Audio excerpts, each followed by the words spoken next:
വയലുകൾ തേടി വാഗ്ദത്ത നാട്ടിലേക്കൊരു യാത്ര. പുറപ്പാട് പുറപ്പാട്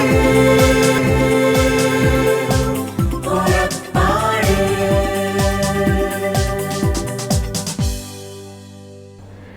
ഷാലോം ടിവിയുടെ എല്ലാ പ്രേക്ഷകരെയും പുറപ്പാടിൻ്റെ പുതിയൊരു എപ്പിസോഡിലേക്ക് സ്നേഹത്തോടെ സ്വാഗതം ചെയ്യുന്നു. ഇന്ന് നമ്മൾ വചനത്തിലൂടെ യാത്ര ചെയ്യുന്നത് വിശുദ്ധ യോഹന്നാൻ ശ്ലീഹ എഴുതിയ സുവിശേഷത്തിൻ്റെ 10-ാം അധ്യായമാണ്. ഈശോ ആകുന്ന നല്ല ഇടയനെ ഇൻട്രൊഡ്യൂസ് ചെയ്തുകൊണ്ട് യോഹന്നാൻ ശ്ലീഹ എഴുതിയിരിക്കുകയാണ്, എന്താണ് യഥാർത്ഥ ഇടയൻ, ഈശോയിൽ എങ്ങനെയായ ഇടയസങ്കല്പത്തിൻ്റെ പൂർത്തീകരണം നടക്കുന്നു, അല്ലെങ്കിൽ കള്ള ഇടയന്മാരെ നിങ്ങൾ എങ്ങനെ തിരിച്ചറിയണം. ഇത് രണ്ടിനെയും കൂടെ സൂചിപ്പിക്കുന്ന ഒരു അധ്യായമാണ് യോഹന്നാൻ ശ്ലീഹയുടെ സുവിശേഷത്തിൻ്റെ 10-ാം അധ്യായം. നമുക്കറിയാം, 4 സുവിശേഷത്തിനും 4 പ്രത്യേകതകളോടുകൂടിയാണ് രചിക്കപ്പെട്ടിരിക്കുന്നത്. ക്രിസ്തുവിൻ്റെ 4 മുഖങ്ങളെ ഇവർ കാണിച്ചു തരികയാണ് നമുക്ക്. മനുഷ്യനായ, ദാസനായ, രാജാവായ, ദൈവമായ ക്രിസ്തു. ഇതിൽ യോഹന്നാൻ ശ്ലീഹയാണ് ദൈവമായ ക്രിസ്തുവിനെ നമുക്ക് സുവിശേഷത്തിലൂടെ കാണിച്ചു തരിക. ആദിയിൽ വചനമുണ്ടായിരുന്നു, വചനം ദൈവത്തോടു കൂടിയായിരുന്നു, ദൈവമായിരുന്നു വചനം. ആ വചനം മാംസം ധരിച്ച് മനുഷ്യനായി ഈ ഭൂമിയിൽ വന്നതാണ് ക്രിസ്തു എന്ന് നമ്മളെ പറഞ്ഞ് പഠിപ്പിച്ചുകൊണ്ടാണ് യോഹന്നാൻ ശ്ലീഹ തൻ്റെ സുവിശേഷം തുടങ്ങുന്നത്. അതുകൊണ്ട് തന്നെ 10-ാം അധ്യായം വരുമ്പോൾ യഥാർത്ഥമായ ഇടയനെ കാണിച്ചുകൊണ്ട് നമുക്ക് പറഞ്ഞു തരികയാണ്, ഈശോയാണ് യഥാർത്ഥ ഇടയൻ അല്ലെങ്കിൽ നല്ല ഇടയൻ. അനേക ഇടയന്മാരുള്ള കാലഘട്ടത്തിലാണ് നമ്മൾ ജീവിക്കുന്നത്. അന്നും ഉണ്ടായിരുന്നു. പലരുടെയും ഇഷ്ടത്തിന് ആടുകളെ നയിക്കാൻ അവർ പരിശ്രമിച്ചിരുന്നു. അല്ലെങ്കിൽ കള്ള ഇടയന്മാരുടെ കൂട്ടത്തിലേക്ക് അനേകം ആടുകൾ പോയിരുന്നു, അന്നും പോയിരുന്നു. പഴയ നിയമത്തിൽ, യഹൂദന്മാരുടെ കാലഘട്ടത്തിൻ്റെ ചരിത്രമായ പഴയ നിയമത്തിലും നമുക്ക് മനസ്സിലാകും, അനേകം കള്ള ഇടയന്മാർ വന്ന് ഈ പാവപ്പെട്ട ആടുകളെ വഴിതെറ്റിച്ചിട്ടുണ്ട്. അവരുടെ പലവിധ പ്രലോഭനങ്ങളിലും ആടുകൾ വീണുപോയിട്ടുണ്ട്. അവിടെയാണ് പഴയ നിയമത്തിൽ പറഞ്ഞ, അതായത് ഞാൻ തന്നെ നല്ല ഇടയനാകുമെന്ന് പഴയ നിയമത്തിലൂടെ സംസാരിച്ചിട്ട് യഹോവ തന്നെയാണ് നല്ല ഇടയനെന്ന് സങ്കീർത്തനം 23 ദാവീദ് നമ്മളെ കാണിച്ചു തന്നിട്ട്, ഇടയനായ ദാവീദ് ഇടയസങ്കല്പത്തിൻ്റെ ഏറ്റവും പൂർത്തീകരണമായ ക്രിസ്തുവിനെ അവിടെ അവതരിപ്പിക്കുകയാണ്. യഹോവയാണ് നല്ല ഇടയൻ, ദൈവമാണ് എൻ്റെ നല്ല ഇടയൻ, അതുകൊണ്ടാണ് എനിക്കൊന്നിനും കുറവുണ്ടാകുകയില്ല. അതിൻ്റെ എല്ലാം പൂർത്തീകരണമായി ഈശോ പറഞ്ഞു, ഞാൻ നല്ല ഇടയൻ. അപ്പോൾ ഈ 10-ാം അധ്യായത്തിലൂടെ നമുക്ക് കടന്നു പോകുമ്പോൾ എന്താണ് നല്ല ഇടയൻ്റെ പ്രത്യേകത, എന്താണ് കള്ള ഇടയന്മാരുടെ പ്രത്യേകത എന്ന് നമുക്ക് മനസ്സിലാക്കാൻ പറ്റും. ഈ കാലഘട്ടത്തിൽ ഇത് അനിവാര്യമായി ചിന്തിക്കേണ്ട വിഷയമായതുകൊണ്ട് തന്നെ നമുക്ക് ഈ വചനത്തിലൂടെ നമുക്ക് കടന്നു പോകാം. സത്യം സത്യമായി ഞാൻ നിങ്ങളോട് പറയുന്നു, ആട്ടിൻ തൊഴുത്തിലേക്ക് വാതിലിലൂടെ അല്ലാതെ മറ്റു വഴിക്ക് കടക്കുന്നവൻ കള്ളനും കവർച്ചക്കാരനുമാണ്. ഇങ്ങനെ പറഞ്ഞുകൊണ്ടാണ് ഈ ഇവിടം തുടങ്ങുന്നത്. സത്യം സത്യമായി എന്ന് പറയുന്ന ഒരു സ്റ്റേറ്റ്മെൻറ്റോടു കൂടിയാണ് ഒരു വചനം തുടങ്ങുന്നത് എങ്കിൽ അത് വളരെ ആധികാരികമായി ഊട്ടി ഉറപ്പിക്കാൻ വേണ്ടി തന്നെയാണ് എന്നും കൂടെ നമ്മൾ മനസ്സിലാക്കണം. അപ്പോൾ ഈ അധ്യായം തുടങ്ങുമ്പോൾ കവർച്ചക്കാരനും കള്ളനുമായ യഥാർത്ഥ വാതിലിലൂടെ വരാത്ത കള്ളയിടയന്മാരെ പറഞ്ഞുകൊണ്ട് തന്നെയാണ് ഇവിടെ തുടങ്ങുന്നത് തന്നെ. എന്നിട്ട് പറയുകയാണ്, അടുത്ത വചനത്തിലാണ് പറയുന്നത്, എന്നാൽ വാതിലിലൂടെ പ്രവേശിക്കുന്നവൻ ആടുകളുടെ ഇടയനാണ്, കാവൽക്കാരൻ അവന് വാതിൽ തുറന്നു കൊടുക്കും, ആടുകൾ അവൻ്റെ സ്വരം കേൾക്കും. ഇനി ഓരോ വചനവും നമ്മൾ വായിച്ച് ധ്യാനിക്കുമ്പോൾ ആദ്യം തന്നെ നമുക്ക് നല്ല ഇടയനായ ക്രിസ്തുവിൻ്റെ പ്രത്യേകതകളെപ്പറ്റി നമുക്കൊന്ന് മനസ്സിലാക്കിയിട്ട് ഈ കാലഘട്ടത്തിൽ കള്ള ഇടയന്മാർ വന്നാൽ നമ്മളെങ്ങനെ തിരിച്ചറിയണമെന്നും ഈ ചെറിയ സമയം കൊണ്ട് നമുക്ക് ചിന്തിക്കാം. ഒന്ന്, നല്ല ഇടയനായ ക്രിസ്തു പറയുകയാണ്, അത് വാതിലിലൂടെ പ്രവേശിക്കുകയാണ്. കള്ളവാതിലിൻ്റെ ആവശ്യമില്ല. കാരണം എന്താണ്? ഇടയന് തൻ്റെ ആടുകളെ കാണാൻ യഥാർത്ഥമായി തുറന്നു കിടക്കുന്ന ഒരു വാതിലുണ്ട്. അതിനിടയിൽ മറ്റൊരു കൃത്രിമ മാർഗങ്ങൾ ഉപയോഗിക്കേണ്ട കാര്യമില്ല. ഇന്ന് നമുക്കെല്ലാവർക്കും അറിയാം, കൃത്യമായി അപ്പസ്തോലിക ദൗത്യത്തോടുകൂടി സഭ പല കാര്യങ്ങൾ പറഞ്ഞു തരുമ്പോൾ കള്ള ഇടയന്മാർ തൻ്റെ ഗണത്തിലേക്ക് അനേകം ആടുകളെ കൂട്ടിച്ചേർക്കുന്നുണ്ട്. അവർ കള്ളവാതിലിലൂടെ പ്രവേശിക്കുന്നു. പിന്നെ അവരെന്ത് ചെയ്യുന്നു? അവരുടേതായ പദ്ധതികൾ അവിടെ നടപ്പാക്കാൻ വേണ്ടി കള്ളപ്രബോധനങ്ങൾ നടത്തുന്നു. ഇല്ലെങ്കിൽ അതിനുവേണ്ടി ഒരു പറ്റം ആളുകളെ എങ്ങനെയെങ്കിലുമൊക്കെ സജ്ജീകരിച്ച് മാറ്റുന്നു, കൊണ്ടുപോകുന്നു. അപ്പോൾ നമ്മൾ തിരിച്ചറിയണം, യഥാർത്ഥ വാതിലിലൂടെ കടന്നു വരാത്തവൻ കള്ളയിടയനാണ്. യഥാർത്ഥ വാതിൽ എന്താണെന്ന് പിന്നെ പറഞ്ഞു വരുന്നുണ്ട് ഈ അധ്യായത്തിൽ തന്നെ. നമുക്ക് ഓരോന്നോരോന്നായി ചിന്തിക്കാം. ഇനി ഒന്നാമത്തെ കാര്യം, അവൻ വാതിലിലൂടെ പ്രവേശിക്കൂ. രണ്ടാമത്തെ കാര്യം, ഈ ഇടയനെ തിരിച്ചറിയാവുന്ന ഒരു ഗേറ്റ് കീപ്പർ അവിടെ നിൽപ്പുണ്ട്, അല്ലെങ്കിൽ കാവൽക്കാരൻ നിൽപ്പുണ്ട്. കാവൽക്കാരന് യഥാർത്ഥ ഇടയനെ തിരിച്ചറിയാം. അതുകൊണ്ട് കാവൽക്കാരൻ യഥാർത്ഥ ഇടയനാണെങ്കിൽ വാതിൽ തുറന്നു കൊടുക്കും. രണ്ടാമത്തെ ലക്ഷണമാണ് ഇടയൻ വരുമ്പോൾ കാവൽക്കാരനെ തിരിച്ചറിയുന്നതുകൊണ്ട് തന്നെ വാതിൽ തുറന്നു കൊടുക്കും. മൂന്നാമത്തെ നല്ല ഇടയൻ്റെ ലക്ഷണം എന്താണ്? അവൻ ആടുകളുടെ സ്വരം കേൾക്കും. ആടുകളുടെ സ്വരം കേൾക്കുന്നവനാണ് ഇടയൻ. അതിനെ തിരിച്ചറിയുന്നവനാണ് ഇടയൻ. നേരെ തിരിച്ചും ആടുകൾ ഈ ഇടയൻ്റെ ശബ്ദം തിരിച്ചറിയും. ആടുകൾക്ക് ഇടയൻ്റെ ശബ്ദം തിരിച്ചറിയാം. നമ്മളുടെ നാട്ടിലെ പോലും അമ്മച്ചിമാർ 2-3 ആടിനെയൊക്കെ വളർത്തുന്നവരെ നമ്മൾ കാണുന്നുണ്ട്. ആ അമ്മച്ചിയുടെ ശബ്ദം കുറച്ച് ദൂരെ നിന്ന് കേട്ടാൽ പോലും ഈ ആട്ടുംകുഞ്ഞുങ്ങൾ കരയുന്നത് നമുക്കറിയാം. നമ്മുടെ വീട്ടിലൊക്കെ ഇത് നടക്കുന്ന കാര്യങ്ങളാണ്. അപ്പോൾ ഒരു പറ്റം ആടുകളെ ഒരു ഇടയൻ നയിക്കുമ്പോൾ ആ ഇടയൻ്റെ ശബ്ദം ഈ ആടിന് തിരിച്ചറിയാം. തൻ്റെ ആടുകളുടെ സ്വരം ഇടയനും തിരിച്ചറിയണം. അവരുടെ കരച്ചിലിൻ്റെ ശബ്ദം തിരിച്ചറിയാൻ ഇടയനും പറ്റണം. ഇടയനെ ആടുകൾ തിരിച്ചറിയണം. അതാണ് മൂന്നാമത്തെ ലക്ഷണം. 4, ആടുകളുടെ പേര് ചൊല്ലി വിളിക്കുന്നവനാണ് നല്ല ഇടയൻ. ഇടയൻ എല്ലാവർക്കും പേരിട്ടിട്ടുണ്ട്. അതുകൊണ്ടാണ് വചനം പറയുന്നത്, എൻ്റെ ഉള്ളം കയ്യിൽ നിൻ്റെ പേര് ഞാൻ രേഖപ്പെടുത്തിയിരിക്കുന്നു. അതുകൊണ്ട് എൻ്റെ പേര് എൻ്റെ ഉള്ളം കയ്യിൽ ഈശോ പറയാണ്, പിതാവായ ദൈവത്തിൻ്റെ ആ ശ്രേഷ്ഠമായ സ്നേഹത്തെ കാണിക്കാൻ പഴയ നിയമത്തിൽ പറയുകയാണ് എന്ത്? നിൻ്റെ പേര് എൻ്റെ ഉള്ളം കയ്യിലുണ്ട്. ഈശോ പല വട്ടം അത് പറയാണ്, നീ എൻ്റേതാണ്, നീ ദൂരെയല്ല, നീ ഭയപ്പെടണ്ട, നീ എൻ്റെ സ്വന്തമാണ്. പഴയ നിയമവും പുതിയ നിയമവും ഒരുപോലെ ആ ഉള്ളം കയ്യിൽ രേഖപ്പെടുത്തിയ പേരിനെ, ആ ദൈവസ്നേഹത്തെ കാണിച്ചു തരുന്നുണ്ട്. അപ്പോൾ പേര് വിളിച്ചു തൻ്റെ ആടിനെ കൂട്ടിച്ചേർക്കുന്ന ഒരു ഇടയൻ, ആടിൻ്റെ പേരറിയാവുന്ന ഇടയൻ. കള്ളയിടയന് ഒരിക്കലും ഈ നിൽക്കുന്ന ആടിൻ്റെ പേരറിയത്തില്ല. കാരണം അവൻ പെട്ടെന്ന് വന്ന് കള്ളത്തരത്തിൽ കയറി കള്ളത്തരത്തിൽ അവൻ്റെ കാര്യങ്ങൾ എന്താണോ ഇവിടെ ഇംപ്ലിമെൻറ്റ് ചെയ്യുന്നുണ്ടെങ്കിൽ അതിനുവേണ്ടി പദ്ധതിയിട്ട് വന്നവനാണ്. ആടിനെ സ്നേഹിച്ചിട്ടില്ല, ആട് വളർന്നു വരുന്നത് കണ്ടിട്ടില്ല, അതിനുവേണ്ടി കഷ്ടപ്പെട്ടിട്ടില്ല, അതിനുവേണ്ടി സമയം ചെലവഴിച്ചിട്ടില്ല, ആ ആടിനെ സ്വന്തമാക്കി മാറ്റിയിട്ടില്ല. കള്ളയിടയന് ഇതെല്ലാം ഫ്രീ ആയിട്ട് കിട്ടണമെന്ന് കരുതിയിട്ട് ഇടയ്ക്ക് വന്ന് കയറിയവനാണ്. അതുകൊണ്ട് പേരറിയില്ല. പക്ഷേ യഥാർത്ഥ ഇടയൻ എന്തറിയാം? ഓരോ ആടിൻ്റെയും പേരറിയാം. ആ പേര് ചൊല്ലി അവൻ വിളിക്കും. ഇനി അടുത്തത് എന്താണ്? ഈ ആടിനെ പുറത്തേക്ക് നയിക്കും. ഇടയൻ തൻ്റെ ആടുകളെ പുറത്തേക്ക് നയിക്കും, മേയ്ക്കാൻ കൊണ്ടുപോകും. കൂട്ടിലിട്ട് അടയ്ക്കുകയല്ല. എങ്ങനെയാണ് കൊണ്ടുപോകുന്നത്? അത് 23-ാം സങ്കീർത്തനത്തിലാണ് അതിൻ്റെ പൂർണ്ണത കാണുന്നത്. സമൃദ്ധമായ പുൽത്തകിടിയിലേക്ക് കൊണ്ടുപോകും, പ്രശാന്തമായ ജലാശയത്തിലേക്ക് കൊണ്ടുപോകും. നല്ല ഇടയൻ കൊണ്ടുപോകുന്ന സ്ഥലം അതാണ്. കള്ളയിടന്മാർ കൊണ്ട് ഇതുങ്ങളെ കൊണ്ട് എവിടെയെങ്കിലും കൊണ്ട് തകർക്കും. കാരണം ഈ കള്ളയിടയൻ്റെ പ്രബോധനത്തിലൂടെ പോയി ഇവനെ അനുഗമിച്ച് കള്ളയിടയൻ പാറയുടെ പൊക്കത്ത് കയറിയിട്ട് താഴോട്ട് ചാടിക്കോളാൻ പറഞ്ഞു കഴിഞ്ഞാൽ ആട് ചാടും. അങ്ങനെ അനേകം പേര് ഇന്നും നഷ്ടപ്പെട്ടുകൊണ്ടിരിക്കുകയാണ്. എന്താണോ പറഞ്ഞ് പഠിപ്പിക്കുന്നതെങ്കിൽ അത് കേട്ടിട്ട് വിവേക ബുദ്ധി പോലും നഷ്ടപ്പെട്ടിട്ട് പോയി ചാടുന്ന അനേകം മനുഷ്യർ. അവിടെയാണ് വ്യത്യസ്തത. യഥാർത്ഥ ഇടയനായ നല്ല ഇടയനായ ക്രിസ്തു നയിക്കുന്നത്, യഹോവ നയിക്കുന്നത് എവിടേക്കാണ്? പച്ചയായ പുൽത്തകിടിയിലേക്കാണ്, ശാന്തമായ ജലാശയത്തിലേക്കാണ്. അവിടെ വെള്ളവുമുണ്ട്, ഭക്ഷണവുമുണ്ട്, പുല്ലുമുണ്ട്, വെള്ളവുമുണ്ട്. അതായത് അന്നത്തെ അപ്പം നൽകുന്ന ക്രിസ്തു, ഞാനാണ് ഭക്ഷണമെന്ന് പറഞ്ഞ ക്രിസ്തു, എന്നെ ഭക്ഷിക്കുന്നവനാണ് നിത്യജീവനുണ്ടെന്ന് പറഞ്ഞ ക്രിസ്തു, പരിശുദ്ധാത്മാവാകുന്ന ജീവജലത്തിനെ നൽകിയ ക്രിസ്തു, ഞാനാകുന്ന ജീവജലത്തിൽ നിന്ന് കുടിച്ചാൽ നിങ്ങൾക്ക് ദാഹിക്കുക എന്ന് പറഞ്ഞ ക്രിസ്തു. അപ്പോൾ ഭക്ഷണവും പാനീയവും ക്രിസ്തുവാണ്, ജീവൻ്റെ വചനമാണ്. അത് നൽകാൻ കഴിവുള്ള ഇടയൻ എന്ന് പറയുന്നത് ക്രിസ്തു മാത്രമാണ്. വേറെ ഒരാൾക്കും ഒരു സംവിധാനത്തിനും ഒരു ഇടയനും ഈ ഒരാടിൻ്റെ യഥാർത്ഥ ഭക്ഷണമാകാനോ യഥാർത്ഥ വെള്ളമാകാനോ അവനെ ശാന്തതയിലേക്ക് നയിക്കാനോ സാധിക്കില്ല എന്നുള്ളത് സ്പഷ്ടമായി യോഹന്നാൻ ശ്ലീഹ തൻ്റെ സുവിശേഷത്തിലൂടെ നമുക്ക് പറഞ്ഞു തരികയാണ്. എന്താണ്? പുറത്തേക്ക് നയിക്കും. എന്നിട്ട് എന്തു ചെയ്യും? അവൻ മുമ്പേ നടക്കും, ആടുകൾ അവനെ അനുഗമിക്കും. യഥാർത്ഥ ഇടയൻ മുന്നേ നടക്കും. ആ മുന്നേ നടക്കുന്ന ഇടയനെ ആടുകൾ അനുഗമിക്കും. അത് കറക്റ്റ് സ്ഥലത്ത് കൊണ്ടെത്തിക്കും. സ്വർഗീയ കനാനിലേക്ക് തൻ്റെ ആടിനെ നയിക്കുന്ന യഥാർത്ഥ ഇടയനായ ക്രിസ്തുവിനെ അനുഗമിക്കുന്നവരായി നമ്മൾ മാറണമെന്നുള്ളതാണ് ആ പോയിന്റിലൂടെ യോഹന്നാൻ ശ്ലീഹ ഉദ്ദേശിക്കുന്നത്. അടുത്തത് എന്താണ്? ഈശോ പറയുകയാണ്, അടുത്ത വചനത്തിൽ പറയുകയാണ്, ഞാനാണ് ആടുകളുടെ വാതിൽ. വാതിലിലൂടെ പ്രവേശിക്കുന്നവൻ എന്താണ്? യഥാർത്ഥ സ്ഥലത്ത് പ്രവേശിക്കാൻ വേണ്ടി കടന്നു ചെല്ലുന്നവനാണ്.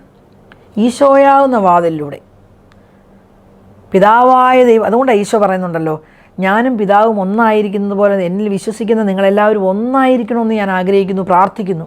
യേശുവാകുന്ന വാതിലിലൂടെ സ്വർഗത്തിലേക്ക് പ്രവേശിക്കുന്ന, പിതാവിൻ്റെ സ്നേഹത്തിലേക്ക് പ്രവേശിക്കുന്ന, ത്രിത്വത്തിൻ്റെ സാന്നിധ്യത്തിലേക്ക് പ്രവേശിക്കുന്ന, വിശുദ്ധരുടെ സാന്നിധ്യത്തിലേക്ക് പ്രവേശിക്കുന്ന അജഗണങ്ങളാണ് നമ്മൾ. അത് ക്രിസ്തുവാകുന്ന ഇടയനിൻ്റെ ശബ്ദം കേട്ട് പോകുമ്പോഴാണ്.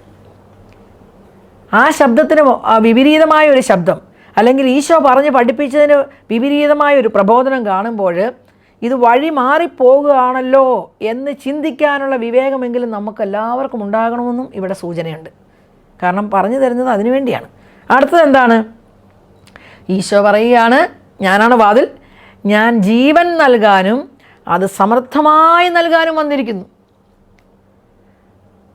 ഇന്നലെ വരെ കൊല്ലുന്ന സംസ്കാരത്തിലാണ് നിങ്ങൾ ജീവിച്ചതെങ്കിൽ ഞാൻ ജീവൻ നൽകാൻ വന്നു. ഇന്നലെ വരെ മോഷ്ടിക്കുന്ന സംസ്കാരത്തിലാണ് നിങ്ങൾ ജീവിച്ചതെങ്കിൽ അതിൻ്റെ എന്ത് സംഭവിച്ചാലും വേണ്ടിയില്ല, നിനക്ക് നേടാനുള്ളതൊക്കെ നീ നേടിക്കോ, മോഷ്ടിച്ചാലും വേണ്ടിയില്ല, കൊന്നാലും വേണ്ടിയില്ല എന്നാണ് നിൻ്റെ മനസ്സിലുള്ളതെങ്കിൽ ഈശോ പറഞ്ഞു, മോഷ്ടിക്കുകയോ കൊല്ലുകയോ ചെയ്യാനല്ല, എന്ത് ചെയ്യാൻ വേണ്ടിയാണ് ഞാൻ വന്നത്? ജീവൻ നൽകാനും അത് സമർത്ഥമായി നൽകുവാനുമാണ്.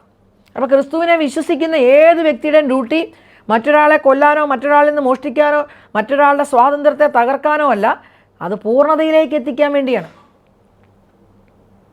അവരെ ജീവനിലേക്ക് എത്തിക്കാൻ വേണ്ടിയാണ്. അത് ക്രിസ്തു പറഞ്ഞു തന്നിട്ട് അതല്ല ഒരു ക്രിസ്ത്യാനി ചെയ്യുന്നതെങ്കിൽ, അല്ലെങ്കിൽ ക്രിസ്തുവിനെ സ്നേഹിക്കുന്നു എന്ന് പറയുന്ന വ്യക്തി ചെയ്യുന്നത് ഇതല്ല എങ്കിൽ, ഇതിന് ഓപ്പോസിറ്റ് ആണെങ്കിൽ, ക്രിസ്തുവാകുന്ന ഇടയനിൽ നിന്ന് എവിടെയോ ദൂരേക്ക് ഈ മനുഷ്യൻ പോയി കഴിഞ്ഞു. 10 പ്രമാണങ്ങൾ നമുക്ക് നൽകിയിട്ടുണ്ട്. ആ പ്രമാണങ്ങളുടെ മുഴുവൻ പൂർത്തീകരണമായി ക്രിസ്തു പറഞ്ഞു, ദൈവത്തെയും മനുഷ്യനെയും നീ സ്നേഹിക്കണം, ഇതിൻ്റെ അകത്തെല്ലാം പൂർത്തീകരിക്കപ്പെട്ടിരിക്കുന്നു എന്ന് പറഞ്ഞു. ആ സ്നേഹത്തിൽ മുഴുവനും കൊണ്ടുവന്ന് ഒന്നിപ്പിച്ചു. കാരണം ഏറ്റവും സ്നേഹിക്കുന്ന ആളെ കൊല്ലാൻ നമ്മളെക്കൊണ്ട് പറ്റില്ല, ഏറ്റവും സ്നേഹിക്കുന്ന ഒരാളുടെ ഇത് മോഷ്ടിക്കാൻ നമുക്ക് പറ്റില്ല, ഏറ്റവും സ്നേഹിക്കുന്ന ഒരാളെ അവർക്കെതിരെ കള്ളസാക്ഷി പറയാൻ നമുക്ക് പറ്റില്ല, ഏറ്റവും സ്നേഹിക്കുന്ന ഒരപ്പനെയും അമ്മയെ നമുക്ക് ഉപേക്ഷിക്കാൻ പറ്റില്ല, ഏറ്റവും സ്നേഹിക്കുന്ന ഒരു വ്യക്തിയുടെ മറ്റൊന്നും നമ്മൾ ആ വ്യക്തിയെ വേദനിപ്പിച്ച് ചെയ്യാൻ പറ്റില്ല. ഇത്രയും സംഗതികൾ മനുഷ്യനോടാണെങ്കിൽ ദൈവത്തെ ഏറ്റവും സ്നേഹിക്കുമ്പോൾ ആ ദൈവത്തിനെ വിട്ട് മറ്റൊരു ദൈവത്തിനെയോ ദേവന്മാരെയോ സ്നേഹിക്കാൻ നമുക്ക് പറ്റില്ല, ആരാധിക്കാൻ നമുക്ക് പറ്റില്ല, ആ ദൈവത്തിൻ്റെ നാമത്തെ വൃഥ ഉപയോഗിക്കാൻ നമുക്ക് പറ്റില്ല. ഇപ്പോൾ ഓരോ പ്രമാണത്തിൻ്റെ അകത്തും നിറഞ്ഞു നിൽക്കുന്ന ദൈവസ്നേഹവും മനുഷ്യസ്നേഹവും യഥാർത്ഥത്തിൽ മനസ്സിലാക്കി തന്നു ക്രിസ്തു. മനുഷ്യനായി ഈ ഭൂമിയിലേക്ക് വന്നിട്ട് മനുഷ്യനോട് അവർക്ക് മനസ്സിലാകുന്ന ഭാഷയിൽ ഈ സർവ്വ പ്രമാണങ്ങളും, അല്ലെങ്കിൽ ലോക ചരിത്രത്തിൻ്റെ അകത്തെ എല്ലാ നിയമങ്ങളുടെ അടിസ്ഥാനം ഈ മോശയിലൂടെ കിട്ടിയ നിയമങ്ങൾ തന്നെയാണ്. അതിനു മുമ്പ് ലോകത്തിൽ ഒരു നിയമവുമില്ല. പല സിസ്റ്റങ്ങളും ലോക ചരിത്രത്തിൽ തന്നെ ഉണ്ടായത് ഈ നിയമങ്ങൾ വെച്ച് തന്നെയാണ്. നിയമസംഹിതകൾ ഉണ്ടായത് ഈ നിയമം തന്നെ വെച്ചാണ്. അപ്പോൾ ആ 10 പ്രമാണങ്ങളെ ലംഘിക്കുന്ന രീതിയിൽ പഠനങ്ങൾ നടക്കുന്നുണ്ടെങ്കിൽ, അല്ലെങ്കിൽ അതിനെ വിശ്വസിക്കാൻ നമ്മൾ തയ്യാറാകുന്നുണ്ടെങ്കിൽ, നീ എന്ത് ചെയ്തും നിനക്ക് കുറച്ച് സമ്പത്ത് നേടിയാൽ മതി എന്ന് ആരെങ്കിലും പറഞ്ഞ് ഒരു ഇടയൻ പറഞ്ഞ് പഠിപ്പിക്കുന്നത് കേട്ടിട്ട് ആ സമ്പത്തിന് വേണ്ടി ആർക്കെങ്കിലും പോകാൻ തോന്നുന്നുണ്ടെങ്കിൽ ക്രിസ്തുവാകുന്ന ഇടയനിൽ നിന്ന് എവിടെയോ ആണ്. നിനക്കിഷ്ടമുള്ള പോലെ ദൈവത്തിൻ്റെ നാമം എങ്ങനെ വേണേലും ഉപയോഗിച്ചു, അതുകൊണ്ടൊന്നും ഒരു കുഴപ്പമില്ലെന്ന് നിൻ്റെ മനസ്സിൽ തോന്നുന്നുണ്ടെങ്കിൽ, ആ പരിശുദ്ധമായ നാമത്തെ അവഹേളിക്കാൻ ഞാൻ എവിടെയോ കൂട്ടു നിൽക്കുന്നുണ്ടെങ്കിൽ, ക്രിസ്തുവാകുന്ന ഇടയൻ പഠിപ്പിച്ചതിൽ നിന്ന് എവിടെയോ ആണ് നമ്മൾ. അപ്പോൾ യഥാർത്ഥ ഇടയനിൽ നിന്ന് ദൂരേക്ക് പോകുന്നുണ്ടോ, യഥാർത്ഥ ഇടയൻ പറഞ്ഞു തന്ന കാര്യങ്ങളിൽ നിന്ന് ദൂരേക്ക് പോകുന്നുണ്ടോ, ഇതെല്ലാം നമ്മൾ ചിന്തിക്കേണ്ടിയിരിക്കുന്നു. അതുകൊണ്ടാണ് പറഞ്ഞത്, ഞാൻ ജീവൻ നൽകാനും അത് സമർത്ഥമായി നൽകാനുമാണ് വന്നിരിക്കുന്നത്. അപ്പോൾ ആ ക്രിസ്തുവിൻ്റെ അനുയായികളായ നമുക്കൊരു ദൗത്യമുണ്ട്, മറ്റുള്ളവരുടെ ജീവനെ നിലനിർത്താൻ. അത് ആരാണെങ്കിലും തൊട്ടടുത്ത് ജീവിക്കുന്ന ഒരു മനുഷ്യനെ കണ്ടുകൊണ്ട് അവനിലെ നന്മയെ നിലനിർത്താൻ, അവനിലെ സമാധാനം നിലനിർത്താൻ, അവനിലെ ജീവനെ നിലനിർത്താൻ. അവിടെ ഭക്ഷണമില്ലെങ്കിൽ ഭക്ഷണം കൊടുക്കാൻ നമുക്ക് പറ്റുന്നില്ലെങ്കിൽ ഈ ക്രിസ്തുവുമായിട്ട് നമുക്ക് എന്ത് ബന്ധം? അതുപോലെ തന്നെ അടുത്ത് ചോദിക്കുകയാണ്, ഞാൻ പിതാവിനെയും പിതാവ് എന്നെയും അറിയുന്നത് പോലെ എനിക്കുള്ളവ എന്നെയും ഞാൻ അവയെയും അറിയും. യേശുവിൻ്റെ ചില വചനത്തിൻ്റെ ആഴമായ ബോധ്യങ്ങൾ നമുക്ക് നൽകുന്നതിനെക്കുറിച്ച് ചില കാര്യങ്ങളാണ് ഇവിടെ പറയുന്നത്. പിതാവ് എന്നെ അറിയുന്നു, അല്ലെങ്കിൽ പിതാവും ഞാനും ഒന്നാണ്. അതുപോലെ തന്നെ എന്നെ സ്നേഹിക്കുന്നവരെന്ത് ചെയ്യുന്നു? എന്നെ അറിയും, ഞാൻ അവരെയും അറിയും. ഈശോ ചിലയിടത്തൊക്കെ പറയുന്നില്ല ഞാൻ അവനെ അറിയുമെന്ന്. എനിക്ക് അവരുമായിട്ട് അവരെ പറ്റി ചില കാര്യങ്ങൾ ചോദിക്കുമ്പോൾ ഞാൻ അവനെ അറിയാമെന്ന് പറയും. എന്നാൽ ഇവിടെ ഈശോ പറയാണ്, ഞാനാകുന്ന ഇടയനെ വിശ്വസിച്ചുകൊണ്ട് എന്നെ അനുഗമിക്കുന്ന അജഗണങ്ങളെ നിങ്ങളെ ഞാൻ അറിയും. നിങ്ങൾക്ക് എന്നെയും അറിയാൻ പറ്റണം, അല്ലെങ്കിൽ നിങ്ങൾ എന്നെയും അറിയും. അതാണ് അതിൻ്റെ അർത്ഥം. അപ്പോൾ ഈശോയുടെ ശബ്ദം കേൾക്കുകയും ക്രിസ്തീയ മൂല്യങ്ങൾ ഉറച്ചു നിൽക്കുകയും ചെയ്യുമ്പോൾ ഒരു വ്യക്തി അവനെ നയിക്കപ്പെടുന്നത് തന്നെ ആ പ്രബോധനങ്ങൾ അനുസരിച്ചാണ്. അവൻ്റെ ജീവിതത്തിൽ മുഴുവനിടത്തും അത് കാണും, കുറച്ചിടത്തല്ല, എല്ലാ സ്ഥലത്തും ഈ ക്രിസ്തീയ സ്നേഹത്തിൻ്റെ ഒരു തിളക്കം കാണാനായിട്ട് പറ്റും. അത് ഇവിടെ ഈശോ പറഞ്ഞു തരികയാണ്, എന്നെ നിങ്ങളറിയും, ഞാൻ നിങ്ങളെയും അറിയും. അപ്പോൾ പിതാവ് എന്നെ അറിയുന്നത് പോലെ ഞാൻ നിങ്ങളെ അറിയും. പിന്നെ പറയുകയാണ്, അവസാനത്തെ ഏറ്റവും പ്രധാനപ്പെട്ട ഒരു സ്റ്റേറ്റ്മെൻറ്റിലേക്ക് വരികയാണ് ഈശോ. ഞാനാകുന്ന ഇടയൻ, ആടുകളെ സംരക്ഷിക്കാൻ വേണ്ടി വന്ന ഇടയനായതുകൊണ്ട് തന്നെ, ചെന്നായി വരുമ്പോൾ അവരെ ഇട്ടിട്ട് പോകുന്ന ഇടയനല്ലാത്തത് കൊണ്ട് തന്നെ എന്തു ചെയ്യും? ആടുകൾക്ക് വേണ്ടി ജീവൻ ബലി കഴിക്കും. അവസാനത്തെ പോയിൻ്റ് അവിടെയാണ്. അതായത് തൻ്റെ ആടുകൾക്ക് വേണ്ടി ജീവൻ നൽകാൻ റെഡിയായ ഇടയൻ. കാരണം ഈ ആടുകളെയും കൊണ്ട് ഇങ്ങനെ പോകുമ്പോൾ ഒരു ചെന്നായിക്കൂട്ടം വന്ന് ആക്രമിച്ചാൽ ഈ ആടുകളുടെ ജീവൻ രക്ഷിക്കാൻ വേണ്ടി ഇടയൻ ഒരുപക്ഷെ ജീവൻ വെടിയേണ്ട വരുന്ന അവസരങ്ങളുണ്ടാകാം. അങ്ങനെ അതേ പച്ചയായ അർത്ഥത്തിലേക്ക് ഇവിടെ ഈ യോഹന്നാൻ ശ്ലീഹ തൻ്റെ സുവിശേഷത്തിലൂടെ പറഞ്ഞു തരികയാണ്. ഇടയ്ക്ക് വെച്ച് ഇട്ടിട്ട് പോകുന്ന ഇടയനല്ല, ചെന്നായി വരുമ്പോൾ ഓടുന്ന ഇടയനല്ല. ചെന്നായി വരുമ്പോഴോ അല്ലെങ്കിൽ കാട്ടുമൃഗങ്ങൾ ആക്രമിക്കുമ്പോഴോ തൻ്റെ ആടിൻ്റെ ജീവൻ നഷ്ടപ്പെടുമെന്നുണ്ടെങ്കിൽ ആ ആടിൻ്റെ ജീവൻ രക്ഷപ്പെടുത്താൻ വേണ്ടി സ്വന്തം ജീവൻ കളയുന്ന ഒരിടയൻ. അത് പ്രസംഗിക്കുകയല്ല, ജീവിതത്തിൽ കാണിച്ചു തന്ന ഒരേ ഒരാൾ അല്ലെങ്കിൽ നല്ല ഇടയൻ ക്രിസ്തുവാണ്. താനാകുന്ന ഇടയൻ തൻ്റെ ജനമാകുന്ന ആടുകൾക്ക് വേണ്ടി എന്ത് ചെയ്തു? ക്രൂശിൽ മരണം വരിക്കുകയാണ്. നമുക്ക് പറയുമ്പോൾ ഒരു പക്ഷേ പാഷൻ ഓഫ് ക്രൈസ്റ്റ് കണ്ടേ പിന്നെ അതിൻ്റെ തീവ്രതയൊക്കെ കുറച്ച് നമുക്ക് മനസ്സിലായെങ്കിലും മനുഷ്യനായ ക്രിസ്തു അനുഭവിച്ച പീഡകൾ, അവഹേളനങ്ങൾ, ഓരോ അടിയിലുമേറ്റ മുറിവുകൾ, മനുഷ്യൻ എന്ന നിലയിൽ അങ്ങേയറ്റം സ്വന്തം ആടിന് വേണ്ടി ഓരോ തുള്ളി രക്തവും ചിന്തുന്ന ക്രിസ്തുവിൻ്റെ ആ സ്നേഹത്തെ, അത് പഠിപ്പിക്കാൻ മാത്രമല്ല പ്രവൃത്തിയിൽ കാണിച്ച സ്നേഹത്തെ തുലനം ചെയ്യാൻ ഒരു ഇടയന്മാർക്കും അവകാശമില്ല, ഒരു ഇടയനും അങ്ങനെ ഉണ്ടാകുകയുമില്ല. അതുകൊണ്ടാണ് ഈശോ യഥാർത്ഥ ഇടയൻ അല്ലെങ്കിൽ നല്ല ഇടയൻ, ഗുഡ് ഷെപ്പേഡ് എന്ന് നമുക്ക് പറയേണ്ടി വരുന്നത്.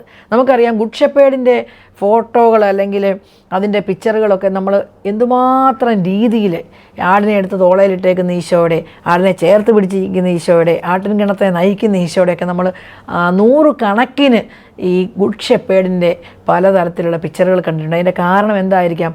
ഈ വചനം എത്രയധികം ലോകത്തിലെ സർവരെയും, കലാകാരന്മാരെയും അല്ലെങ്കിൽ എല്ലാ മേഖലകളിലുള്ളവരെയും സ്വാധീനിച്ചിട്ടുണ്ട് എന്നുള്ളതാണ് അതിൻ്റെ ഏറ്റവും പ്രധാനപ്പെട്ട ഒരർത്ഥം. അപ്പോൾ ഈശോയാകുന്ന ഇടയന്, യഥാർത്ഥ വഴിയിലൂടെ നയിക്കുന്ന ഇടയന് ചില പ്രത്യേകതകളുണ്ടെന്ന് നമ്മൾ ചിന്തിക്കുകയായിരുന്നു. 1, അത് വാതിലിലൂടെയാണ് പ്രവേശിക്കുന്നത്. 2, അത് കാവൽക്കാരനായ ഇടയനെ തിരിച്ചറിഞ്ഞ് വാതിൽ തുറന്നു കൊടുക്കും. 3, ആടുകൾ അവൻ്റെ സ്വരം ശ്രവിക്കും. 4, ആടുകളെ പേര് ചൊല്ലി വിളിക്കും. 5, പുറത്തേക്ക് നയിക്കും. അതെന്തിനു വേണ്ടിയാണ്? സമൃദ്ധിയിലേക്ക് നയിക്കുന്നതാണ്, അല്ലെങ്കിൽ അവരുടെ ഭക്ഷണമായി മാറുന്നതാണ്. 6, അവർക്ക് മുമ്പേ നടക്കും, വഴിതെറ്റാൻ അവരെ അനുവദിക്കില്ല. ഇടയൻ യഥാർത്ഥ വഴിയിലൂടെ പോകുമ്പോൾ ആടും അങ്ങനെ തന്നെ പൊക്കോളും, വഴിതെറ്റാൻ അനുവദിക്കാതെ മുമ്പേ നയിക്കുന്ന ഒരിടയൻ. അടുത്തത്, ആടുകൾ അവനെ അനുഗമിക്കും, അവൻ്റെ സ്വരത്തെ ശ്രവിക്കും. ഇനി ഈശോ പറയാണ്, ഞാനാകുന്ന യഥാർത്ഥ വാതിൽ, അതിലൂടെ പ്രവേശിക്കുമ്പോഴാണ് നിങ്ങൾക്ക് നിത്യജീവൻ ഉണ്ടാകുന്നത്. ഞാൻ ജീവൻ നൽകാനും സമർത്ഥമായി നൽകാനുമാണ് വന്നിരിക്കുന്നത്. പിതാവ് എന്നെ അറിയുന്നത് പോലെ ഞാൻ നിങ്ങളെയും അറിയും. അതുകൊണ്ട് തന്നെ ആടുകൾക്ക് വേണ്ടി ജീവൻ ബലി കഴിക്കാൻ ഞാൻ തയ്യാറാണ്, അഥവാ ബലി കഴിച്ചു കഴിഞ്ഞു. ഇത്രയും പ്രധാനപ്പെട്ട പോയിന്റുകൾ ഈ 10-ാം അധ്യായത്തിൻ്റെ വഴിയിലൂടെ കടന്നു വരുമ്പോൾ കള്ള ഇടയന്മാർ ഇതിനെല്ലാം നേരെ തിരിച്ചായിരിക്കും. അതായത് അവർ കൊല്ലാനും നശിപ്പിക്കാനുമായിരിക്കും വരുന്നത്. യഥാർത്ഥ ഇടയനായ ക്രിസ്തു ജീവൻ നൽകാൻ വരുമ്പം കള്ള ഇടയൻ കൊല്ലാനും നശിപ്പിക്കാനും മോഷ്ടിക്കാനും വേണ്ടി വരും. അനേകരുടെ ജീവിതത്തിൻ്റെ ശൈലി നമുക്ക് നോക്കുമ്പോൾ മനസ്സിലാവും.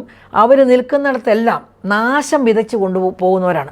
ചിലപ്പം ചില രാജ്യങ്ങൾ തന്നെ നശിക്കുകയാണ് ചിലരുടെ കുടില ബുദ്ധി കൊണ്ട്.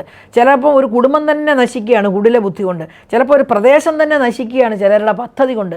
ഒരു തെറ്റും ചെയ്യാത്ത അനേകർ ജീവൻ വരെ നഷ്ടപ്പെട്ട് നിസ്സഹായമായി നിൽക്കുന്ന പല അനുഭവങ്ങളും നമ്മൾ കാണാറുണ്ട്. അപ്പോൾ അതുപോലെ തന്നെ തന്ത്രങ്ങൾ ഉപയോഗിച്ച് ജീവിതത്തെ തകർക്കുന്ന പല ഇടയന്മാരുടെ പ്രബോധനങ്ങളും നമ്മൾ കാണാറുണ്ട്. അപ്പോൾ ഈ ലോകത്തിലേക്ക് കണ്ണു തുറന്ന് നോക്കിയാൽ ക്രിസ്തു പറഞ്ഞതിൻ്റെ അർത്ഥം മുഴുവൻ അവിടെ പൂർണ്ണമാണ്. കൊല്ലാനും നശിപ്പിക്കാനും മോഷ്ടിക്കാനും വരുന്ന കള്ളയിടയന്മാരെ തിരിച്ചറിയാതെ, അത് മനസ്സിലാക്കാതെ ജീവിതത്തിൻ്റെ നാശത്തിലേക്ക് അനേകർ പൊയ്ക്കൊണ്ടിരിക്കുന്ന ഒരു കാലഘട്ടത്തിലാണ് നമ്മൾ ജീവിക്കുന്നത്. നമ്മുടെ അടുത്ത് നിൽക്കുന്നവന് നമ്മൾ സ്വസ്ഥമായി ഉറങ്ങുന്നുണ്ടെങ്കിൽ അടുത്ത് ജീവിക്കുന്നവനും കൂടെ സ്വസ്ഥമായി ഉറങ്ങാൻ നമ്മൾ അതിനുവേണ്ട സംവിധാനങ്ങൾ നമ്മളെ കഴിയും വിധം ചെയ്യുമ്പോഴാണ് ഒരു മനുഷ്യനായി മാറുന്നത്. അതേസമയത്ത് നമ്മൾ സ്വസ്ഥമായി ഉറങ്ങുമ്പം തൊട്ടടുത്ത് ജീവിക്കുന്നവനോ ആ പ്രദേശത്ത് ജീവിക്കുന്നവനോ ഉറക്കം നഷ്ടപ്പെട്ടെങ്കിൽ നമ്മുടെ പ്രവൃത്തി മൂലമാണെങ്കിൽ അത് ക്രിസ്തീയ മൂല്യമല്ല, ക്രിസ്തു സ്നേഹത്തിൻ്റെ ഒരു പരിധിയിലും വരുന്നതുമല്ല, ക്രിസ്തു പ്രബോധനത്തിൻ്റെ ഒരു പരിധിയിലും വരുന്നതല്ല. ഇപ്പോൾ നമ്മൾ ഉറങ്ങുന്നുണ്ടെങ്കിൽ മറ്റൊരാളും ഉറങ്ങാൻ അവസരം ഉണ്ടാക്കി കൊടുക്കുന്നതാണ് ക്രിസ്തീയത. നമ്മൾ ഭക്ഷണം കഴിക്കുന്നുണ്ടെങ്കിൽ തൊട്ടടുത്ത ഒരുത്തരും ഭക്ഷണം ഉണ്ടോ എന്ന് അന്വേഷിക്കുന്നതാണ് ക്രിസ്തീയത. നമ്മൾ ആരോഗ്യത്തോടെ ജീവിക്കുന്നുണ്ടെങ്കിൽ തൊട്ടടുത്ത് കിടക്കുന്ന രോഗിയെ സംരക്ഷിക്കാൻ കടമ എനിക്കുണ്ടെന്നുള്ളത് ചിന്തിക്കുന്നതാണ് ക്രിസ്തീയത. എൻ്റെ മോളുടെ കല്യാണത്തിന് ലക്ഷങ്ങൾ മുടക്കാൻ എനിക്ക് പറ്റുമെങ്കിൽ തൊട്ടടുത്ത പാവപ്പെട്ടവൻ്റെ മോൾക്ക് വേണ്ടി എന്തെങ്കിലും ഒരു ചെറുവിരലെങ്കിലും അനക്കുന്നതാണ്, അല്ലെങ്കിൽ കുറച്ച് സഹായിക്കുന്നതാണ് ക്രിസ്തീയത. എനിക്ക് 5 സ്ഥലത്ത് വീടും സ്ഥലവും ഉണ്ടെങ്കിൽ ഒരു മേൽക്കൂര കെട്ടാൻ നിവൃത്തിയില്ലാത്തവന് അത് കെട്ടിക്കൊടുക്കുമ്പോഴാണ് ക്രിസ്തീയത ഉണ്ടാകുന്നത്. ക്രിസ്തു പറഞ്ഞ് പഠിപ്പിച്ചേക്കുന്നത് നിൻ്റെ അടുത്തുള്ളവന്, അല്ലെങ്കിൽ നീ കാണുന്നവന്, നിൻ്റെ സഹോദരന് നീ ജീവനായി മാറാനാണ്, നീ സമർത്ഥമായ ജീവൻ നൽകാനാണ്. അതിന് പകരം മോഷ്ടിക്കാനും കൊല്ലാനും അത് നശിപ്പിക്കാനും വരുന്നവൻ ആരാണ്? ക്രിസ്തുവിനെതിരാണ്, ക്രിസ്തുവിൻ്റെ പ്രബോധനത്തിനെതിരാണ്, ക്രിസ്തീയതയ്ക്കെതിരാണ്, ക്രിസ്തീയ വിശ്വാസത്തിനെതിരാണ്.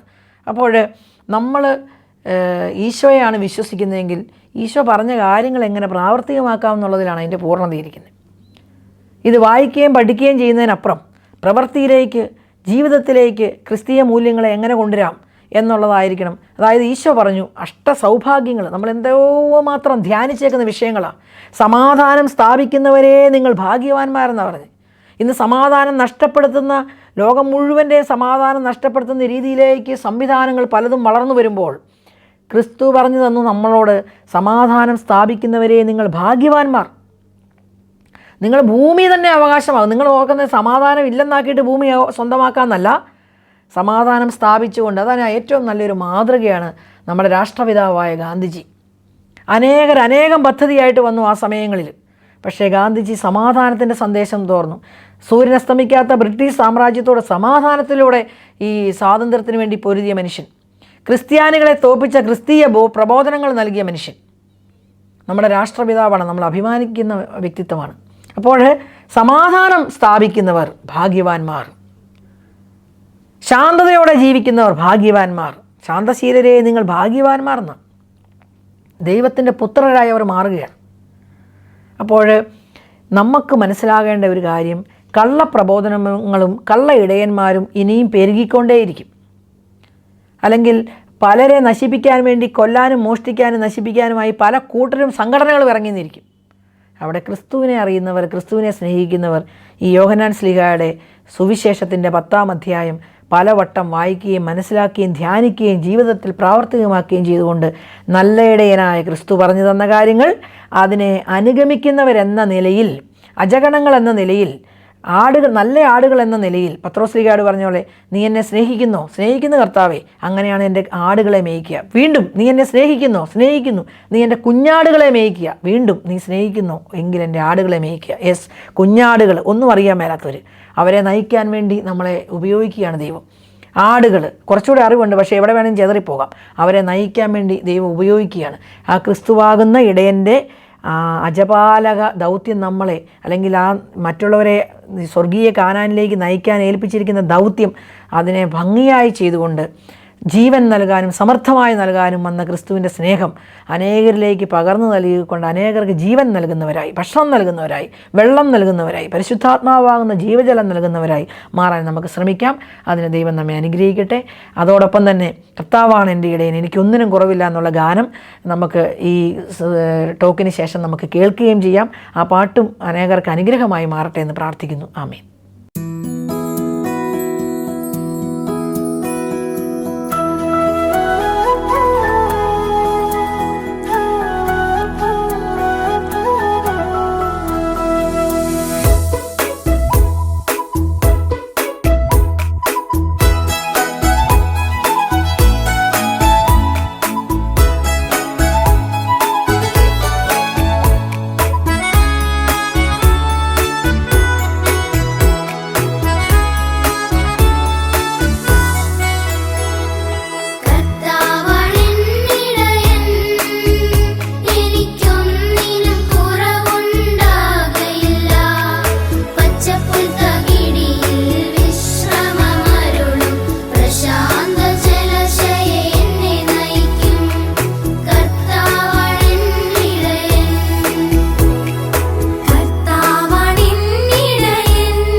ഈ പ്രോഗ്രാമിനെ കുറിച്ചുള്ള നിങ്ങളുടെ വിലയേറിയ അഭിപ്രായങ്ങളും നിർദ്ദേശങ്ങളും ഇമെയിലിലൂടെ ഞങ്ങളെ അറിയിക്കുക. purappadu.uae@gmail.com. പരിശുദ്ധാത്മവരങ്ങളാലെന്നും ഹൃദയത്തിനകതാരു നിറയ്ക്കും യാത്ര.